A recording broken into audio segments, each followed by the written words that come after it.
먼저 로마서 8장 18절을 제가 한번 읽겠습니다.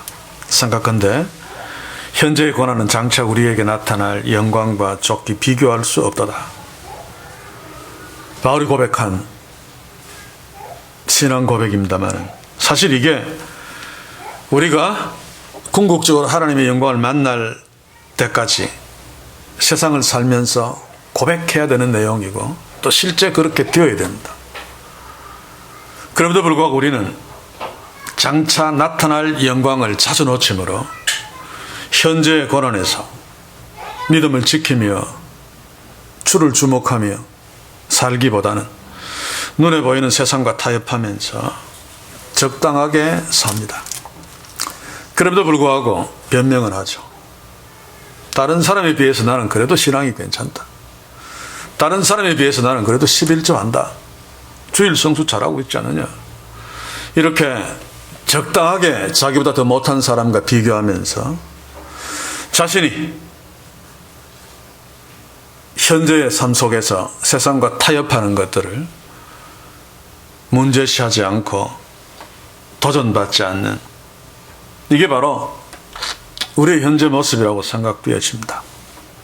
사실은 장차 나타날 하나님의 영광을 주목하며 그게 정말 중요한 거니까 현재에서 참음으로 그 고난을 극복하면서 믿음을 지키며 살아야 하는데 우리가 너무 연약해서 자주 실패하고 넘어집니다. 거지 왕자라고 하는 우리 이야기를 압니다마는 비록 거지 왕자가 어떤 상황들 때문에 거지와 섞여서 거지처럼 살아도 그는 왕자입니다. 그래서 왕자의 본질을 잃어버리면 안 되죠. 우리도 이 땅을 살면서 거지 속에 거지처럼 산다 할지라도 우리는 하나님의 아들, 하나님 나라의 왕자들입니다. 그래서 바울처럼 현재에서 세상과 타협하지 아니하고 고난을 달게 받으면서 하나님의 영광을 바라보며 그것과 현재 이런 상황과는 좋게 비교할 수 없도다 라고 놀랍게 고백하며 살아야 되는데 그렇지 못한 것이 현실이죠. 계속해서 8장 23절을 한번 읽어보겠습니다. 이뿐 아니라 또한 우리 곧 성령의 처음 익은 열매를 받은 우리까지도 속으로 탄식하여 양자 될 것 곧 우리 몸의 구속을 기다리니라. 우리 몸의 구속, 궁극적인 하나님의 영광을 만나는 그것을 위해서 고난이 있어 탄식해도 하나님의 영광, 그 온전한 구속을 기다리며 사는 것이 하나님의 자녀인 우리의 삶의 내용이 되어야 하지만 다시 말합니다만 우리는 너무 연약하여 지난 일주일간도 한번 돌아보십시오. 정말 하나님의 영광을 주목하면서 현재의 고난과 좋게 비교할 수 없도다 라고 하는 바울의 고백처럼 하나님이 박수칠 정도로 빛나게 하나님의 자녀로 살았는가?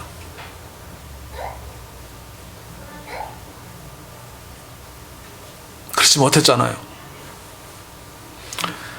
로마서 8장 24절 계속 읽어보시면 우리가 소망으로 구원을 얻었음에 보이는 소망이 소망이 아니니 보는 것을 누가 바라리요. 참 맞는데 왜 바울이 로마 교회를 향해서 이 말을 했을까요? 이게 맞지만은 이런 고백을 하지 못하고 이런 상황이 있지 못하는 그리스도인들이 너무 많기 때문에 이런 외침을 로마 교회를 향해 하고 있습니다. 우리는 구원을 얻었고 궁극적인 하나님의 영광 그게 우리의 것인데 그럼에도 불구하고 눈에 보이는 것들을 바라고 살기 때문에 아니다 그거 우리의 소망이 아니야. 보는 것을 누가 바라려. 보는 것 바라면 안 돼 라고 지금 바울이 말하고 있는 것입니다. 이런 상황들은 오늘 이 시대에도 우리의 갈등과 고민이지만 바울이 살았던 그 시대 1세기 후반에도 동일한 문제였습니다. 로마 사회에 하나님의 백성들, 유대인이든 또는 헬라인이든 그리스도인들, 하나님의 자녀답게 하나님의 영광을 바라며 현재의 고난을 이겨내며 살아야 되는데 실상은 그렇지 않죠. 눈에 보이는 것들 앞에서 어쩔 수 없이 그것과 타협해버리는, 왜냐하면 출세해야 되니까. 그러다 남보다 잘 살아야 되니까. 남들한테 꿀리면서 빌빌거리지 않고 살아야 되니까. 왜냐하면 인생은 한 번뿐이니까. 그런데 그 당시에 성공하려면 세상 사람들과 어울리지 않으면 절대로 되지 않습니다. 사교 모임 같은 모임에 가서 힘 있는 자들, 또 영향력 있는 자들, 그런 자들과 사귀어야 되죠. 지금도 정치하는 사람들은 마찬가지예요. 경제도 마찬가지고. 줄을 막 연결시켜야 되죠. 나쁜 짓을 해도 그래야 성공할 수 있고, 그래야지 높은 자리에 올라갈 수 있고. 고대 사회에서 다르지 않습니다. 그래서 그리스도인들이 성공하고 싶어서 그런 사교 모임에 나가면 당연히 해야 되는 것이 우상 문화 속에 젖어들어야 돼요. 그들이 하는 짓이 그것이니까. 우상 숭배하고, 또 우상 숭배하면 당연히 따르는 것이 술과 음란한 문화입니다. 또 실상은 그게 즐겁거든요. 그래서 거기에 빠져들고 마는, 타협하고 마는, 나만 그런 것이 아니라 다른 그리스도인들, 바울하고 되게 친한 저 사람도 그러는데 뭐 일단 출세하고 봐야지. 그래서 출세한 것으로 하나님께 더 크게 영광 돌려드리면 되지 않느냐. 그래서 당시에도 이 성령 수술이 유행했습니다. 복원 수술. 유대인들 중에 헬라 문화 속에서 출세하고 싶은 사람, 당시에 돈도 없고 백도 없고 이런 자들이 출세할 수 있는 가장 좋은 길이 운동선수입니다. 운동 못하면 안 되겠지만, 근데 그 당시에 운동은 다 발가벗고 했습니다. 그래서 여자들은 못 보게 했죠. 그런데 유대인들은 할례를 받았기 때문에 표가 납니다. 그래서 부당한 대접을 많이 받았죠. 그래서 그 할례 표시를 없애는 복원 수술을 당시에 했다고 합니다. 왜냐하면 그것을 표시 안 나게 해서 운동선수로 출세하기 위해서. 오늘 이 시대에도 상황들은 달라도 그 본질적인 성격은 전혀 다르지 않죠. 제가 지금 말하는 것은 세상에서 출세는 출세라는 용어가 조금 부정적입니다만, 성공하고 또 직장에서도 높은 자리에 앉고 이러지 말라는 것이 아닙니다. 미리 말씀드리면 바울이 이야기했듯이 그것을, 눈에 보이는 것들을 바라지 말라는 거죠. 바라지 마라. 그것을 삶의 제일의 목적으로 삼지 마라. 그것이 네 궁극적인 소망, 네 소원이 되게 하지 마라 라고 하는 거죠. 세상 사람들도 그런 이야기를 많이 하죠. 수단이 목적이 되면 안 된다. 수단은 수단이고 그 수단을 통해서 목적을 이루어야 된다. 그런데 거의 대부분 수단과 목적이 바뀌어져 버렸습니다. 수단이 되어야 될 것들이 다 목적이 되고 말았죠. 한국교회가 그래서 축복에 난리를 치고 있지 않습니까? 그렇지요? 세상에 있었던 것들을 소유하고 사는 것들은 하나님께 영광 돌려드리며 궁극적인 하나님의 영광을 만나는 승리를 위한 수단들입니다. 그런데 그 수단이 목적이 되어버리면 목적이 사라지게 되죠. 눈에 보이는 고단 앞에서 그것과 타협하면 하나님의 영광은 온데간데 없어집니다. 아니, 스스로 하나님의 영광을 치워버립니다. 그래야지 현재에서 타협하고 현재에서 내가 수단을 목적으로 삼아 많은 것을 가지고 성공했다라고 사람들에게 박수 받을 수 있으니까.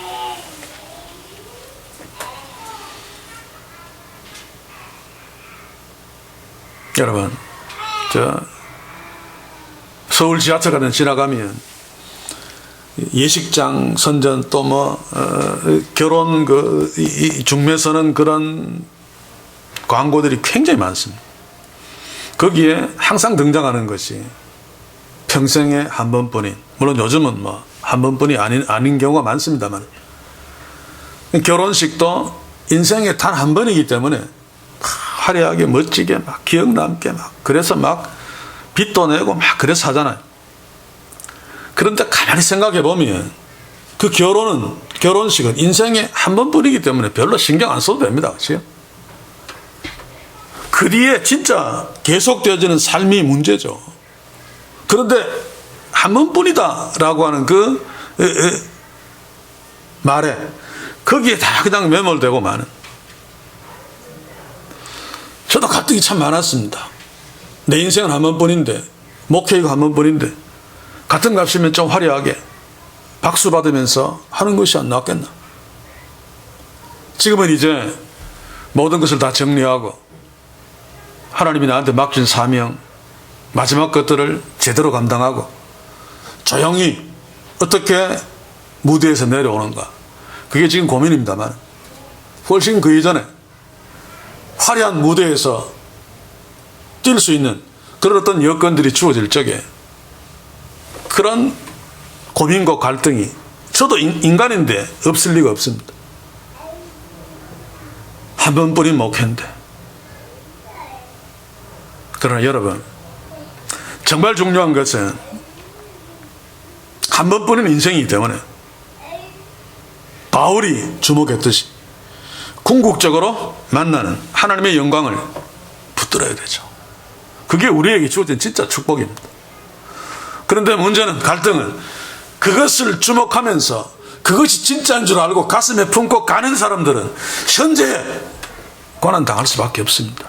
뭐 경제적으로 어려워서 고생하고 이런 뜻이 아니라 세상 현재의 가치관과 타협하지 말아야 되기 때문에, 타협하지 않고 살기 때문에 때로는 왕따당하고 때로는 미움당하고, 그래서 이런 것들이 힘드니까 적당하게 세상과 타협하면서 살죠. 알면서도 그렇습니다. 그래서 우리가 연약하다는 것입니다. 저는 그런 거 봤습니다. 저도 그랬겠지만 어린아이한테 이건 달콤한 거 이거는 먹으면 안 돼. 이 나쁜 거야. 이 다 썩어. 이 애도 치과에 가서 막 그 무서운 경험도 했고 해서 이거 먹으면 안 되는 줄 압니다. 그런데도 엄마가 부엌에 가서 뭐 하고 있으면 보다가 막 먹어버리죠. 그게 너무 달콤하니까. 이런 어떤 모습이 우리의 인생입니다. 현재의 고난은 장차 우리에게 주어질 하나님의 그 영광과 비교할 수 없다. 우리는 하나님의 자녀이기 때문에 세상과 타협하거나 굴복하거나 부러워하거나 그러면 안 돼. 당당하게 하나님의 자녀답게 살아야 돼. 알면서도 에이씨 하나한테 묵자. 올해 마지막이다. 한 번만.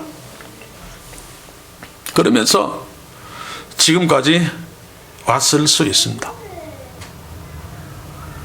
그래서 어떤 신학자는 인간의 연약성을 피조물다움이다 라고 표현했습니다.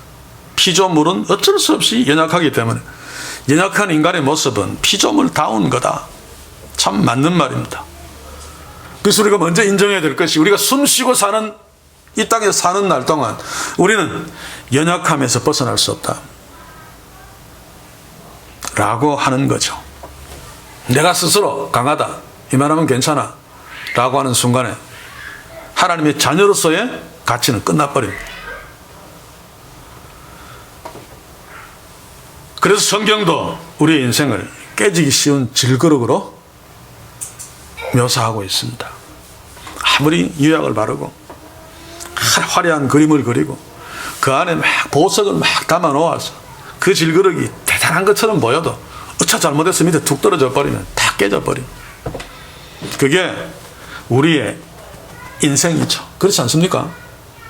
돈이 너무 많아도 안 되고, 그렇다고 해서 돈이 너무 없어도 문제고,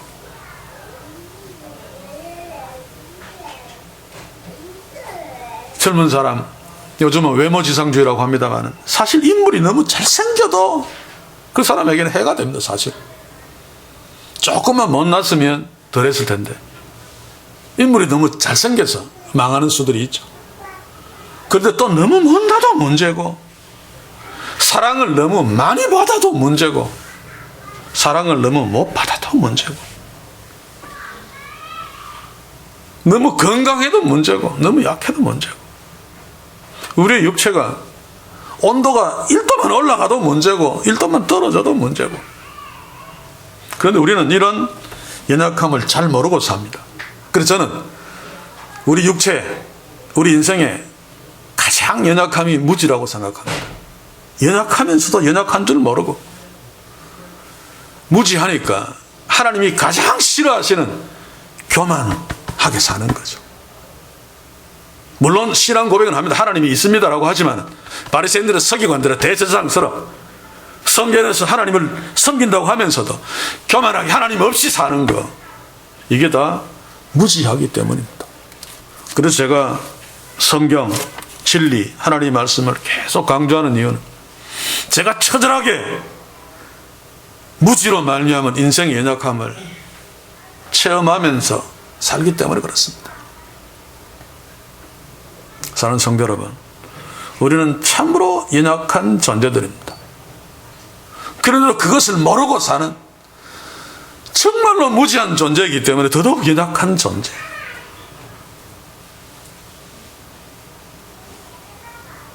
무엇에 대해서 무지합니까? 우리는 과거에 대해서도 무지합니다. 역사를 통해서 과거를 배웁니다만 어느 역사학자가 이야기했죠. 인류는 역사를 통해서 아무런 교훈도 받지 않고 있다. 그래서 1차 대전이 일어나면 2차 대전이 일어나고 지금도 계속 무기 만들고 앉아있는 거, 그것이 무엇을 의미하는가 하면 역사 속에서 아무것도 배우지 못하는 역사에 대한 무지. 이스라엘 보십시오. 구약 시대에 선지자가 그렇게 이야기하고 그렇게 깨지고 해도 예수님랑 똑같잖아요. 그래서 우리 인생은 역사에 대해서 무지합니다. 그래서 우리 하나님의 자녀들은 역사에 대해서 무지를 이겨내야 됩니다. 성령의 도우심으로. 두 번째는 현재에 대해서도 무지하죠. 지금 눈에 보이는 거, 시간 몇 시 다 알면서도 현재의 상황에서 현재의 상황을 제대로 잘 우리가 이해하지 못합니다. 그래서 현재의 상황과 전혀 맞지 않은 행동을 하면서도 무지 때문에 내가 지금 잘 행동하고 있다, 내가 최선을 다하고 있다 라고 여길 때가 참 많죠. 그래서 현재에 대한 무지 때문에 5분 뒤에 그냥 무너져 버리고 마는. 그러니 현재를 잘 모르니까 미래는 더더욱 잘 모릅니다. 그 현재의 상황에서 지금 좋지만은 미래를 모르니까 그게 좋은 게 아니라 바로 1년 후에, 바로 한 달 후에 완전히 그냥 엉엉 울면서 주저앉아야 될 상황인데, 현재 돈이 막 생기고 현재 좋으니까 막 그까지 헤헤헤 막 기뻐하고, 그러나 몇 달 후에 그것 때문에 엉엉 울어야 되는, 이게 우리 인생의 무지에서 나오는 연약함, 비극이죠. 그런데 우리 그리스도인들에게 가장 큰 무지, 그래서 가장 큰 연약함의 원인은 오늘 본문 26절에서 이야기하듯이 뭡니까? 이와 같이 성령도 우리의 연약함을 도우시나니 우리가 마땅히 빌 바를 알지 못하나. 이거죠, 이거. 무지 중에서도 가장 무서운 무지가 마땅히 빌어야 될 것이, 하나님께 기도해야 될 것이 있고 하나님께 엎드려야 될 것이 있는데 그것을 알지 못한다라고 하는 것. 이것의 심각성을 오늘 이 시간 우리가 인지할 필요가 있습니다. 그런데 당연하죠. 과거도 잘 모르고 현재도 잘 모르고 미래도 잘 모르는데 우리가 어떻게 하나님께 빌 바를 알 수 있겠습니까? 그런데도 어떤 경우에는 아무것도 모르면서 빌 바를 알지 못하면서 막 바리새인들이 하는 것처럼 거창하게 막 믿음 천천하면서 멋지게 막 기도하는 경우들이 참 많죠. 그게 우리의 코미디 같은 비극적인 모습입니다. 그러면 빌 바를 알지 못한다면, 빌지 못하든지 엉터리로 빈다면 여전히 연약함의 심각한 연약한 자리에 그대로 있을 것이고, 그러면 인생을 실패하고 무너지는 것은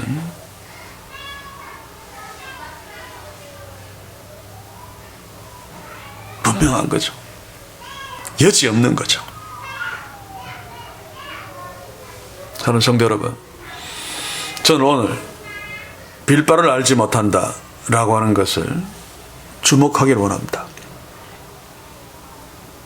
기도 많이 합니다만 성경에 예를 들어보면 구약 시대에 가장 믿음이 좋다고 할 수 있는 모세도 빌바를 알지 못해서 실패한 기도가 있습니다. 궁극적으로는 아닙니다만 신명기 3장 23절에서 26절 보시면 그때 내가 여호와께 간구하기를 주의 여호와 주께서 주의 크심과 주의 권능을 주의 종에게 나타내시기 시작하셨사오니 천지간에 무슨 신이 능히 주의 행하실 일 곧 주의 큰 능력으로 행하실 일같이 행할 수 있나이까. 구하옵나니 나로 건너가게 하사 요단 저편에 있는 아름다운 땅 아름다운 산과 레바논을 보게 하옵소서 하되. 그래 계속됩니다만 이거 기도 잘못한 거죠. 하나 가나안 땅 건너가게 해 주십시오. 근데 못 건너갔습니다. 못 갔습니다. 그렇죠? 이토록 믿음 좋은 모세도 몰랐습니다. 무지했습니다. 하나님의 뜻에 대해서. 자신이 들어갈 수 없을 만큼 뭔가 잘못이 있음에도 몰랐습니다. 그래서 빌바를 알지 못하고 잘못 하나님께 기도한 거죠. 주님의 제자들도 그랬습니다. 신약시대 야고보 요한 우리가 마가복음을 공부하면서 공부했습니다만 요한과 야고보가 예수님께 나와서 무슨 소리 합니까? 마가복음 10장 37절에 보시면 여짜오되 주의 영광 중에 우리를 하나는 주의 우편에 하나는 주의 좌편에 앉게 하여 주옵소서. 예수님도 정치적인 메시아로 오해했고 이제 예루살렘에 들어가면 왕이 될 거다. 그러면 난 우편에 내 동생은 좌편에 좀 앉게 해주십시오. 그때 예수님이 뭐라고 이야기합니까? 너희는 너희의 구할 것을 너희가 알지 못하는도다. 바울은 어땠습니까? 고린도서 12장 7절에서 9절 보면 그가 육체의 가시 얼마나 고통스러웠으면 사탄의 가시라고 이야기했습니다. 그것이 무엇인지는 정확하게 잘 알 수 없지만 간질일 수도 있고 또 눈에 안질일 수도 있고 그런데 그것 때문에 자기가 이 주의 일을 하는데 굉장한 지장을 받는다고 생각하고 이거 하나님 기도하면 하나님이 들어줄 거야. 이것만 없으면 정말 더 효과적으로 더 멋지게 주의 일을 할 텐데 그러면서 3번씩이나 간구하였는데 내 은혜가 네게 족하다. 기도 안 들어줬습니다. 그러면 기도 안 했어야 되는 거죠. 그렇죠? 그런데 또 바울도 빌바를 알지 못하고 그것을 주께 기도했습니다. 나중에 깨달았죠. 아, 내가 이런 연약함에 있는 것이 오히려 나한테 은혜구나. 그래서 내가 이제 내 약함을 자랑해야 되겠다. 내가 이렇게 약하기 때문에 그리스도의 능력이 내게 머물러 있는 거구나. 한국교회 기도 정말 빌바를 알지 못하죠. 우리도 마찬가지. 바울의 이 빌바를 알지 못하고 기도했다가 깨달은 것들을 주목해야 됩니다. 그래서 우리는 강할 필요 없다. 잘날 필요 없다. 많이 가질 필요 없다. 우리 하나님이 부여하고 우리 하나님이 강하니까. 우리는 이렇게 연약하고 아무것도 아닌 그런 존재인 줄 절실히 깨닫고 가난함을 고백하면서 부하신 주님을 의지하면 되는데 그게 안 되는 게 바로 바울이 그랬던 것처럼 모세가 그랬던 것처럼 야고보 요한이 그랬던 것처럼 빌바도 알지 못하는 그런 연약함 때문입니다. 그러면 우리는 실패하는 것이 마땅합니다. 한 번뿐인 인생 절대로 성공할 수 없습니다. 실패할 수밖에 밖에 없는 연약함에 있고 절대로 성공할 수 없는 연약한 존재들이 바로 우리이기 때문에. 그러나 오늘 성령은 바울을 통해서 로마교회 성도들에게 또 우리에게 그럼에도 불구하고 염려할 필요 없다라고 말씀해 주고 있습니다. 너희들은 연약해서 절대로 한 번뿐인 인생을 승리하고 성공할 수 없지만 그래도 너희들은 염려할 필요가 없다. 뭡니까? 이와 같이 성령도 우리의 연약함을 도우시라니. 성령 하나님이 우리의 연약함, 너희들의 그 연약함을 도우시기 때문에 너희들은 결코 실패하지 않는다라고 하는 말이죠. 여기서 돕는다라고 하는 것은 손을 맞잡아 준다는 뜻입니다. 저는 이 본문을 읽으면서 참 하나님이 나를, 우리를 얼마나 사랑하시는가를 더욱더 절실히 깨닫습니다. 우리가 전혀 할 수 없는 구원 문제, 그것은 하나님이 일방적으로 이루어지고 윽박질러가지고 우리 속에 성령을 확 보내셔서 우리로 하여금 십자가를 믿게 하고 예수 그리스도를 나의 구주로 고백하고 하나님의 자녀가 되게 하셨는데, 우리가 구원받은 자의 삶을 살 때에는 도우시는 자로 계신단 말입니다. 우리의 개성, 성격, 삶을 존중해 주십니다. 연약하고 별것 아닌 존재인데, 그래서 이 등신같이가 딱 치고 꽉 잡아가지고 이 아니고 우리의 손을 딱 맞잡고 성령이 우리를 도우신단 말입니다. 하나님이 우리에 대한 사랑이 이렇습니다. 그런데 이 사실을 잘 알지 못했던 니체는 교회에서 잘못 배운 거죠. 예정론을 숙명론으로 잘못 배운 거죠. 그래서 그가 생각하기에는 하나님이 인간에 대해서 폭군이다, 독재자다, 인간은 꼭두각시에 불과하다, 하나님의 전능성을 그렇게 잘못 이해하면, 그래 우리 인생이 행복해지려면 인생이 자유해야 되는데, 그러면 신은 죽어야 된다. 그래서 신은 죽었다라고 외쳤죠. 물론 니체도 알았을 것입니다. 그런다고 해서 신이 죽지 않는다는 사실을. 니체가 몰랐던 것이 무엇입니까? 성령 하나님 우리를 도우신다는 사실. 일방적으로 윽박지르는 것이 아니라 손을 잡고 함께 가는. 그래서 스펄전은 이 본문을, 보트를 타고 노를 젓는데 아들하고 아버지하고 함께 보면서 같이 손을 잡고 노를 젓는 그런 그림으로 설명을 했어요. 우리는 요트하고 잘 상관없잖아요. 그래서 그거를 읽다가 저한테 확 떠오른 그림이, 어릴 적에 아버지한테 한문을 배울 적에 내 이름을 한문으로 쓰는데 안 되니까 아버지가 내 등 뒤에 손을 이렇게 얹어서 내 손등을 같이 잡고 한자로 이 창모를 써주는, 내가 쓰는데도 아버지가 같이 써주니까 그 이름이 써져요. 내가 내 마음대로 쓰려고 힘주면 힘만 들고 연필 심도 뚝 부러지고, 그런데 힘을 빼고 따라가니까 제대로 써져요. 성령이 에이 비켜, 자기가 탁 쓰는 것이 아니고 성도의, 연약하고 무지한 성도의 손을 잡고 같이 쓰신단 말입니다. 그게 바로 우리의 연약함을 도우시나니 라고 하는 표현의 내용입니다. 사랑하는 성도 여러분, 이게 우리 하나님이십니다. 그래서 우리는 연약해도 괜찮다는 것입니다. 성령 하나님이 연약한 우리의 손을 잡고 끌고 가시니까, 내 손등에 손을 얹어 연필을 잡으시고 나를 무시하지 않은 채, 그럼에도 불구하고 한문을 쓰는데 실패하지 않도록 쓰게 만들어 주시는, 우리가 그런 이야기 알지 않습니까? 힘든데 막 주님과 함께 걸어가면서 뒤에 보니까 발자국이 4개인데 사막 지역에 와서 너무 힘들어서 내가 왜 이렇게 힘들지? 그전에는 주님과 같이 올 때는 별로 안 힘들었는데 뒤에 보니까 발자국이 2개여서 주님 나하고 같이 안 따라오네요. 그때 내가 니를 업었어. 그 이야기 우리가 잘 알잖아요.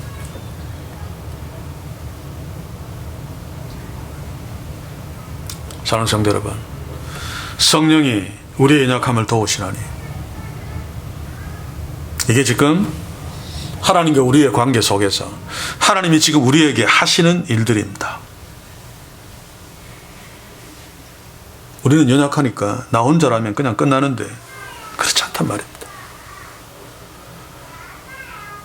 여러분, 제가 종종 예를 듭니다만 올림픽에서 10cm 평균 대회에서 뱅뱅 도는, 저는 코마니치밖에 기억 안 나는데, 그러다가도 한 번씩 떨어지고 하죠. 그런데 인생의 평균대는 떨어져도 괜찮은 것이 아니라 밑에 절벽입니다. 위에 차 떨어지면 끝나는 거죠. 그런데 아무리 기술 좋고 능력 좋아도 평생을 거기서 뱅뱅돌 한 번은 떨어집니다. 그런데 성령이 우리 손을 잡고 우리의 연약함을 도우시나니 하나님의 자녀들은 절대로 떨어지지 않는단 말입니다. 평균대에서 꼬로박 박는 경우는 있어도 떨어지지 않습니다. 왜냐하면 성령께서 우리의 연약함을 도우시기 때문에, 우리의 손을 맞잡고 지나가시기 때문에. 제가 이거 설교하면서 이 시편을 소개한 적이 있죠. 제가 신학교 다니면서 물론 힘들어서 그냥 주저앉고 딱 관두고 싶을 적에 항상 저를 이렇게 세운 것이 주의 말씀입니다.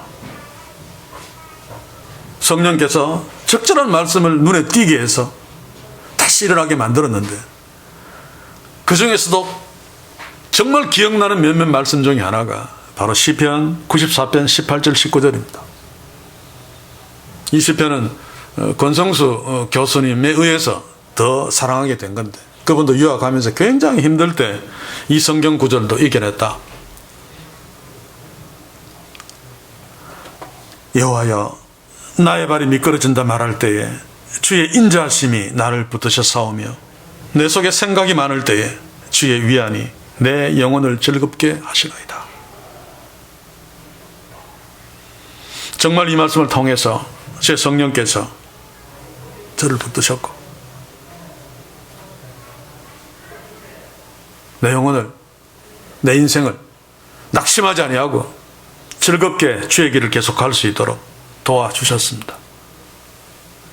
사람이 육체적으로 힘들 때보다 생각이 많을 때 가장 힘들죠.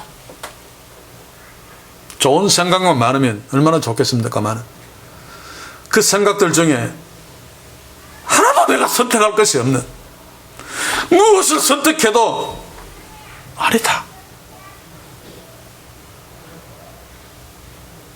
라고 하는 상황 속에서 계속 생각이 많을 적에 절망할 수밖에 없습니다.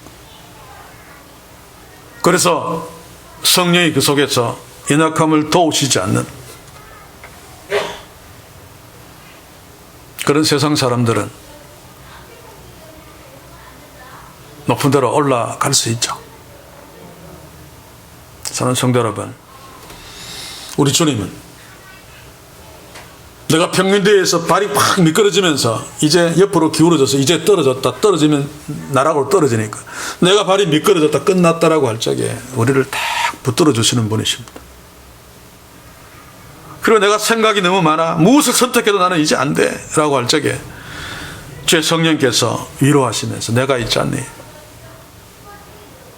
그리고 궁극적으로 정답을 말씀해 주시는, 그래서 우리는 망할 수 없단 말입니다. 내 발이 미끄러져도 주께서 내 발을 잡아주시고,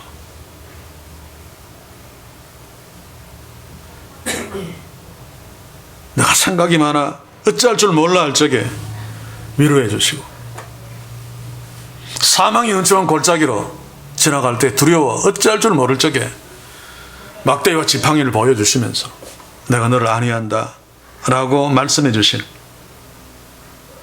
그래서 바울은 로마 교회 성도들에게 성령이 우리의 연약함을 도우신다, 그러니 실패를 두려워하지 마라 라고 지금 말하고 있습니다.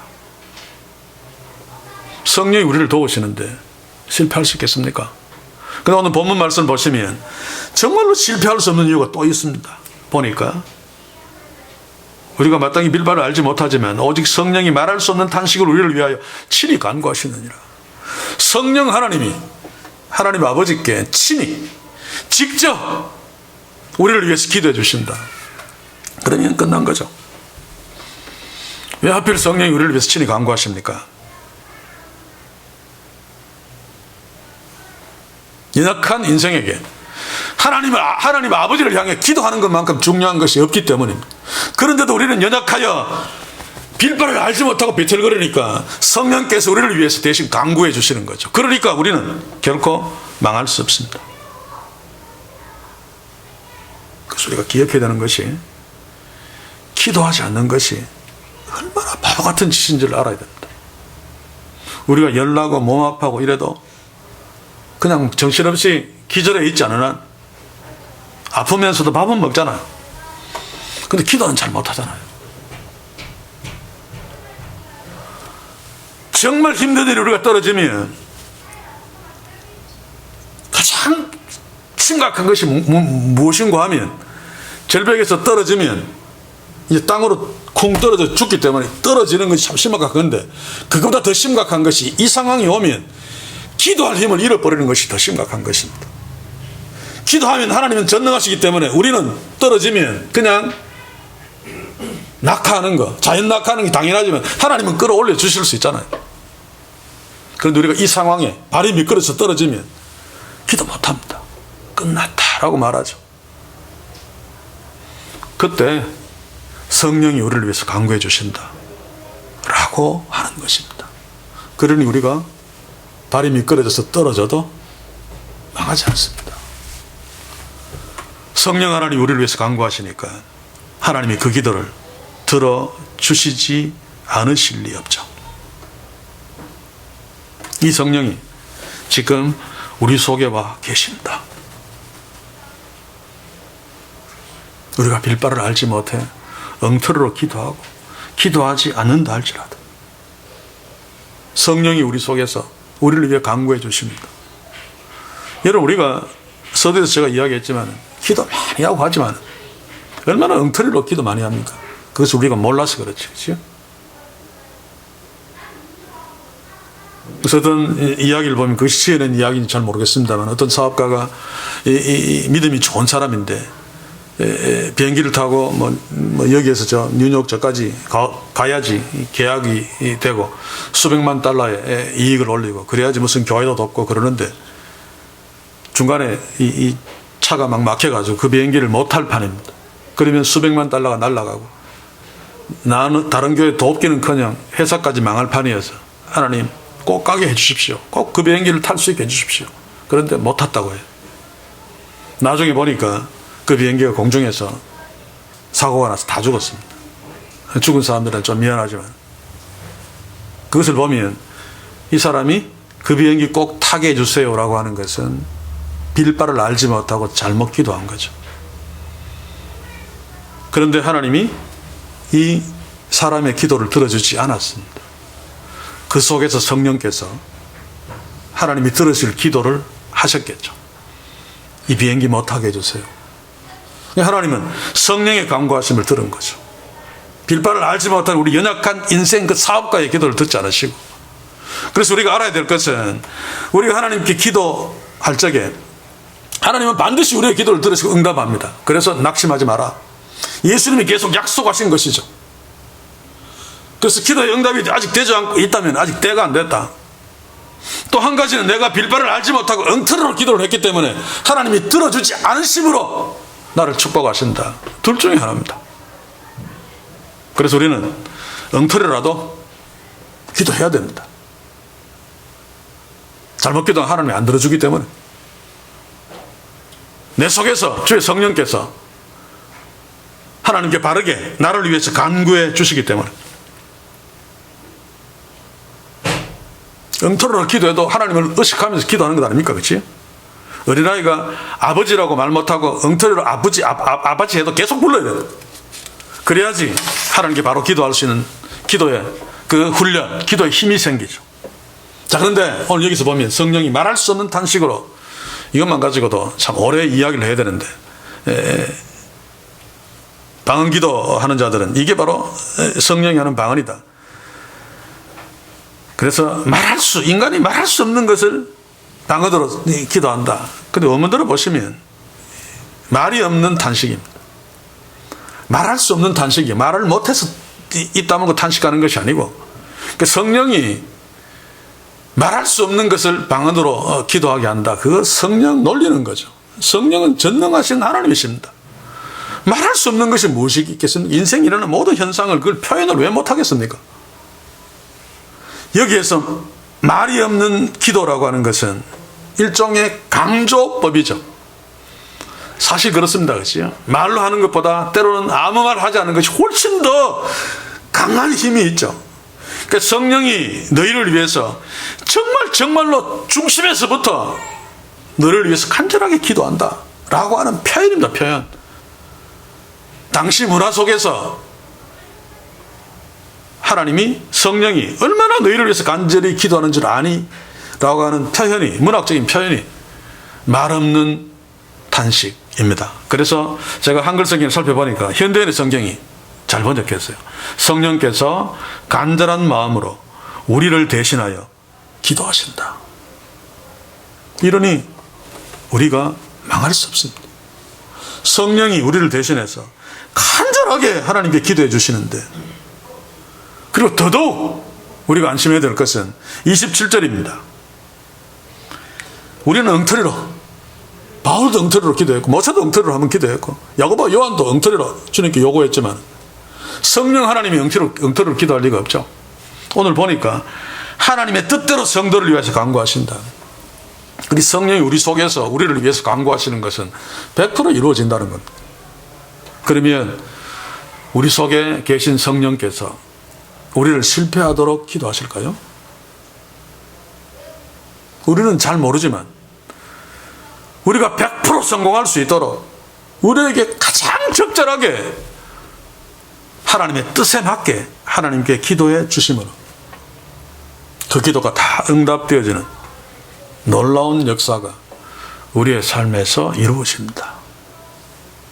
그래서 현재 상황 속에서 낙심하지 말자는 것입니다. 내 발이 미끄러진다 말할 때에 설령 절벽에서 떨어져 자연 낙하를 하고 있어도 낙심하지 말자는 것입니다.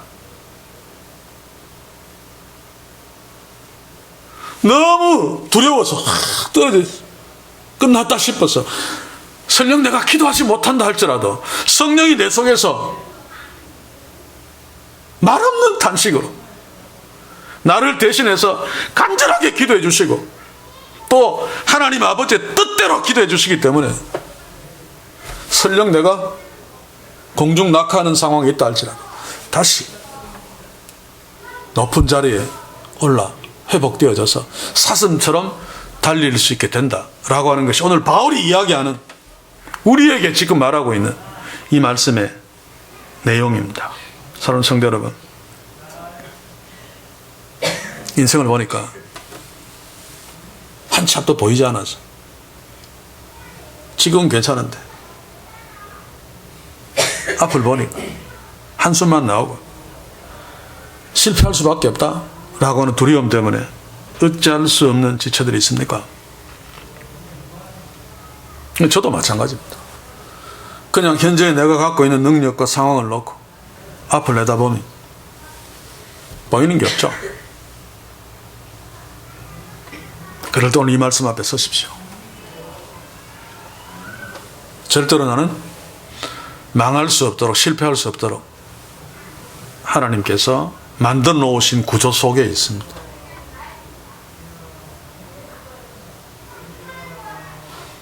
성령이 내 속에서 빌바를 알지 못하는 나를 위해 말없는 탄식으로 하나님의 뜻에 맞게 하나님께 기도하고 계시기 때문에. 그래서 존 머레이는 이런 말을 했습니다. 나는 결코 망하지 않는다. 우리는 결코 망하지 않는다. 왜냐하면 망할 수 없는 이중적인 구조를 갖고 있다. 그 하나는 바울이 이야기했듯이 성령이 내 속에서 간구해 주시고 우리의 주님께서 하나님 우편에서 나를 위해서 중보기도 해 주신다. 그런데 어찌 우리가 망할 수 있는가? 힘을 내라. 주님께 엎드려 기도해라. 그래서 오늘 마지막으로 빌립보서 4장 6절 7절을 읽기를 원합니다. 아무것도 염려하지 말고. 왜 그렇습니까?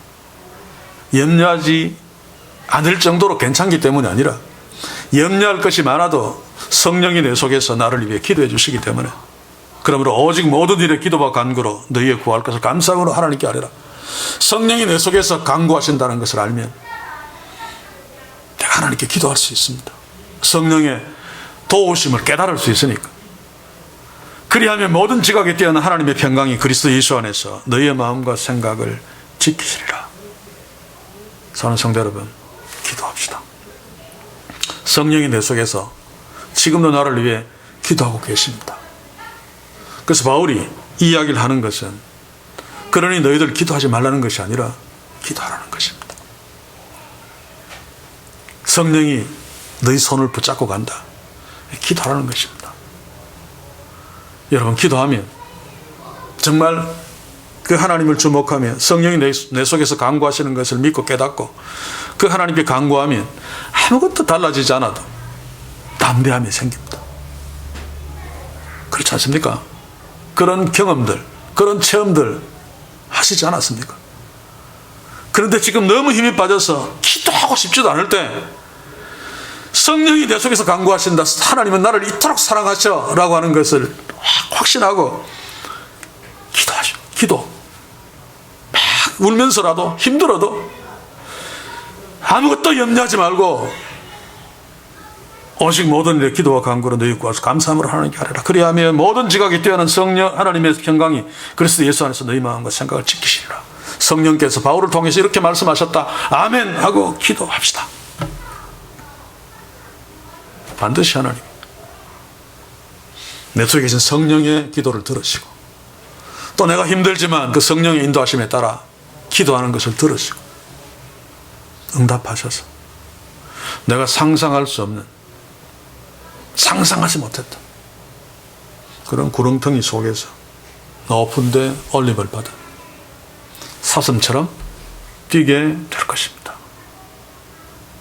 이제 함께 성경 한 구절을 읽고 기도합시다. 시편 43편 5절입니다. 함께 같이 읽습니다. 시작. 내 영혼아 네가 어찌하여 낭망하며 어찌하여 내 속에서 불안하여 하는고. 너는 하나님을 바라라. 나는 내 얼굴을 도우시는 내 하나님을 오히려 찬송하리로다. 하나님을 바랍시다. 낭망하지 말고 불안해하지 말고 낙심이 되고 불안할 적에 하나님을 바라며 하나님께 기도합시다. 주의 성령께서 위로하시고 간구하시며 우리를 낭만과 불안 속에서 건져내셔서 우리를 도우시는 하나님을 만나게 하시고 그 하나님으로 인하여 하나님을 찬송하게 축복하실 것입니다.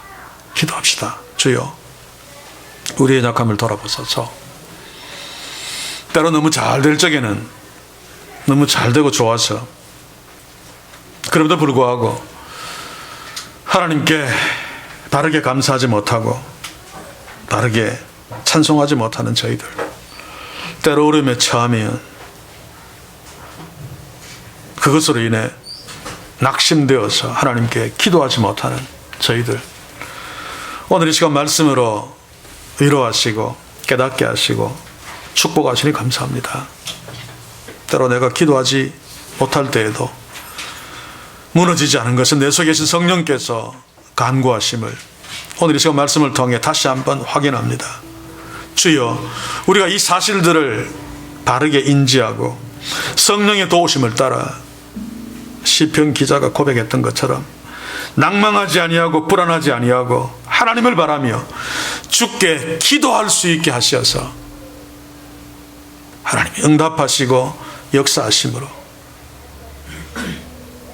그 하나님을 찬송하는 축복의 자리에 우리 모든 믿음의 지체들, 특별히 어려움 중에서 낙심하고 불안한 상태에 있는 우리 믿음의 가족들, 시편 기자의 고백처럼 하나님을 만나 주께 찬송하는 회복과 축복을 허락해 주시옵소서.